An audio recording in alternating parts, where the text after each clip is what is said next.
Aujourd'hui, je suis là pour vous parler et analyser le design du dernier modèle de la marque de chez DS Automobile, la numéro 8.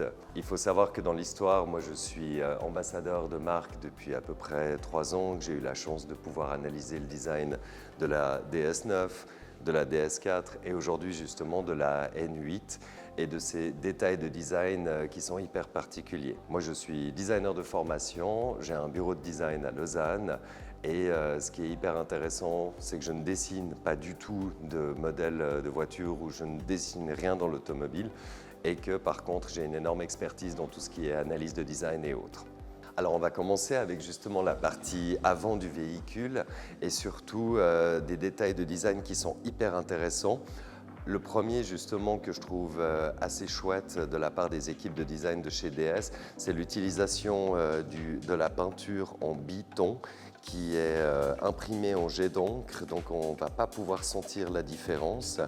En matière de design, ce qui est intéressant, c'est que ça rallonge le véhicule, ça lui donne aussi beaucoup plus d'élégance, beaucoup plus de finesse. Vu que c'est un modèle électrique, il fallait qu'il y ait un signal en termes de design qui soit très très fort. Et justement, là, ils ont dessiné ce qu'eux ils appellent le Lumina Screen. Donc, c'est 2 plaques de polycarbonate superposées, dont une qui éclaire justement le logo. Mais surtout, on va avoir ce détail de design qui est des lignes qui sont situées à la verticale et qui sont reprises justement derrière sur la signature lumineuse DS. Ce qui est intéressant chez DS, c'est qu'ils ont toujours cette tendance très forte à avoir des signatures lumineuses qui sont très puissantes, histoire que leur modèle soit vraiment reconnu au milieu de la circulation. Et j'aime bien justement cet emploi de ce détail très très fort. Petit détail intéressant qui, je trouve, est assez chouette, c'est vraiment la tradition au niveau du design chez DS qui rencontre l'avant-garde, c'est d'avoir une séparation sur le capot qui fait vraiment hommage aux carrossiers français d'entre-deux-guerres. Donc c'est un détail de design qu'ils avaient déjà employé sur la DS9 et là en l'occurrence sur la N8, je trouve que c'est très très fort. Le côté de la voiture, alors on est vraiment face à une silhouette DS bien typique qui a son identité qui lui est propre. On est sur une silhouette qui est fastback. Ce que j'aime beaucoup en termes de design, c'est les designers ont mis 2 détails qui rendent la voiture très dynamique et qui vont rendre sa signature très très unique. Le premier détail justement, c'est d'avoir cette ligne de toit, le pavillon qui part de devant et qui se prolonge justement sur l'arrière et qui donne vraiment une énorme dynamique et vraiment une silhouette à cette voiture. Le petit détail que je trouve très très fort que les designers ont employé chez DS, c'est d'avoir constitué un flanc qui est sur une ligne, une seconde ligne, ensuite on a une 3e ligne, une 4e ligne, une 5e ligne.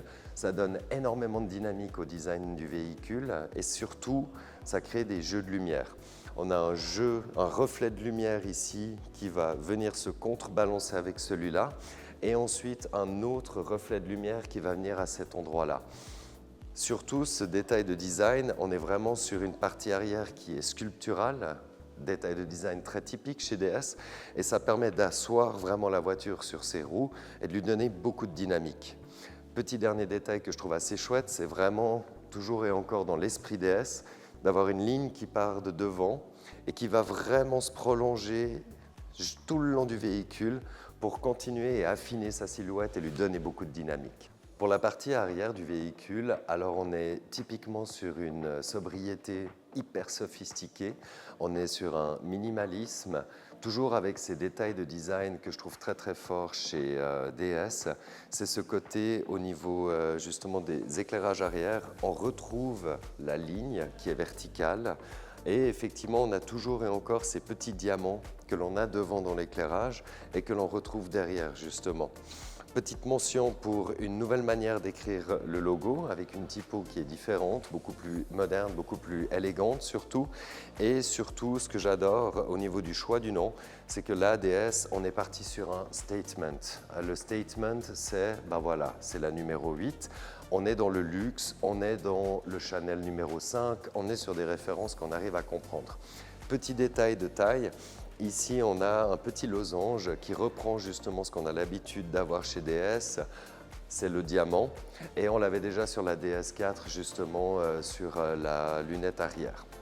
Donc là, on est sur un extérieur qui est très très sobre, qui est très très assis, mais la signature lumineuse qui est très très forte, vraiment qu'on puisse reconnaître la DS quand on la suit dans la circulation. Là, pour l'intérieur du véhicule, un énorme travail de design a été fait.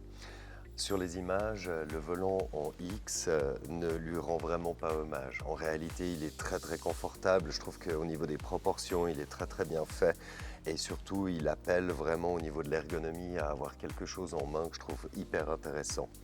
Bien évidemment, tout le travail a été fait sur des éléments qui sont en suspension. On a une console centrale qui est suspendue avec des rangements assez intelligents sur l'intérieur, sur le dessous.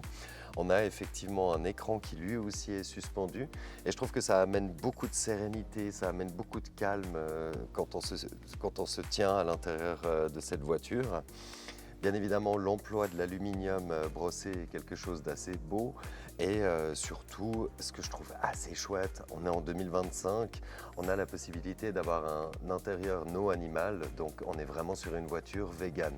Les sièges ont été entièrement redessinés. Là, tout a été redessiné pour être beaucoup plus ergonomique, beaucoup plus organique, tout en restant hyper minimaliste. Donc on est vraiment sur un intérieur où on se sent bien, on se sent à l'aise et l'insonorisation elle est absolument phénoménale et surtout au niveau des petits détails de design, on reste dans l'univers peut-être un peu maniéré de chez DS mais avec, je trouve, énormément de caractère.